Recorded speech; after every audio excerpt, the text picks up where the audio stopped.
51 ans après sa première finale européenne, Manchester City refait l'affaire. Mieux vaut tard que jamais. City qui a obtenu sa qualification aux dépens d'un Paris Saint-Germain, pas du tout de grand jour, handicapé par l'absence de Kylian Mbappé. Bonjour et bienvenue à ce débriefing de la Champions League sur Diaspora News. Lorsqu'une équipe comme le Paris Saint-Germain, qui annonçait devoir jouer le match de sa vie, lorsqu'une équipe comme le Paris Saint-Germain en vient à n'avoir aucun tir cadré en 90 minutes, c'est qu'elle n'a pas sa place en finale. Cette équipe-là n'a jamais donné l'impression qu'elle mettrait Manchester City en difficulté. On avait l'impression que les Parisiens sont venus en croyant à un coup de pouce du destin, en croyant que Manchester City s'écroulerait pour qu'ils puissent marquer des buts et se qualifier en face. C'était une équipe de Manchester City bien regroupée, bien en place. City, une chose n'est pas coutume, a même laissé l'initiative du jeu aux Parisiens en première mi-temps qui n'en ont rien fait.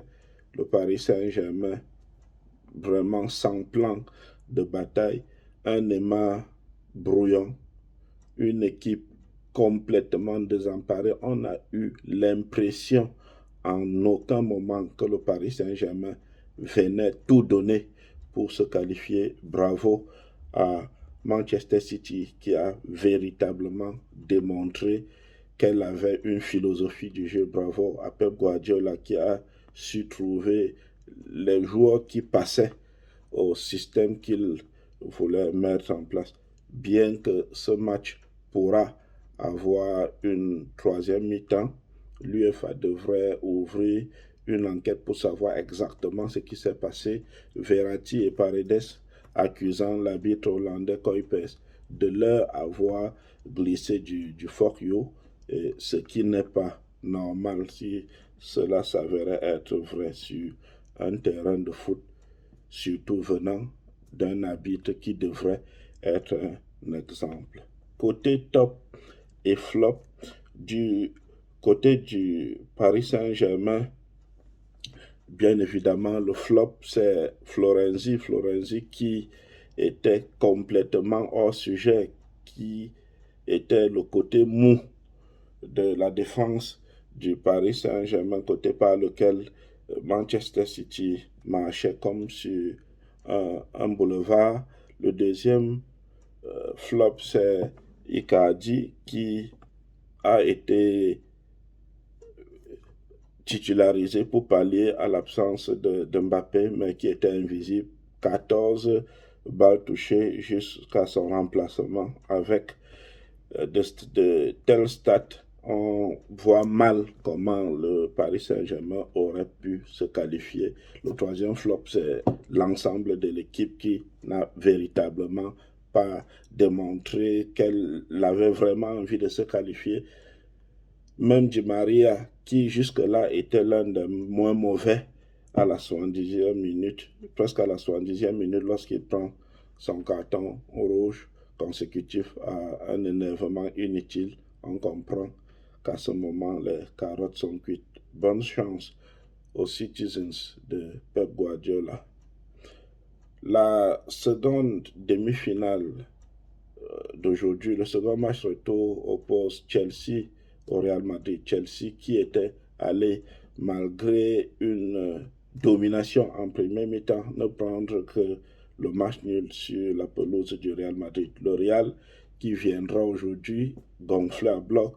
Le Real qui a l'expérience de ce genre de match. Le Real qui pourra compter sur le retour de son capitaine Ramos. L'on sait que Ramos, même s'il n'est plus le Ramos d'il y a 2 ans, il demeure une arme fatale. On est au moins sûr que si Ramos est aligné aujourd'hui, il donnera tout et il amènera ses coéquipiers à donner tout pour cette qualification du Real Madrid. Ce sera aussi le retour de l'enfant prodige qui reviendra dans le stade qui a fait de lui le roi. Il s'agit d'Eden Hazard. Eden Hazard qui revient à Chelsea.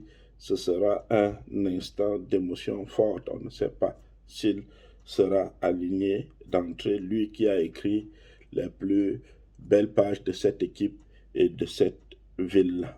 Du côté de Chelsea, Chelsea est devenu plus stable depuis l'arrivée de Thomas Tuchel, très solide défensivement, une équipe qui donne du plaisir à la voir véritablement jouer. Chelsea qui jusqu'à présent n'a perdu aucun match contre les équipes du top 5 en Angleterre et qui n'avait pas aussi perdu son match aller contre le Real. Chelsea qui est vraiment du solide. Ce sera un match qui se jouera aussi au moral. On espère que côté spectacle, on aura une copie plus souriante, plus reluisante que celle que Manchester City et le Paris Saint-Germain nous ont présentée hier. Bonne chance au Real, bonne chance à City et que la fête soit belle.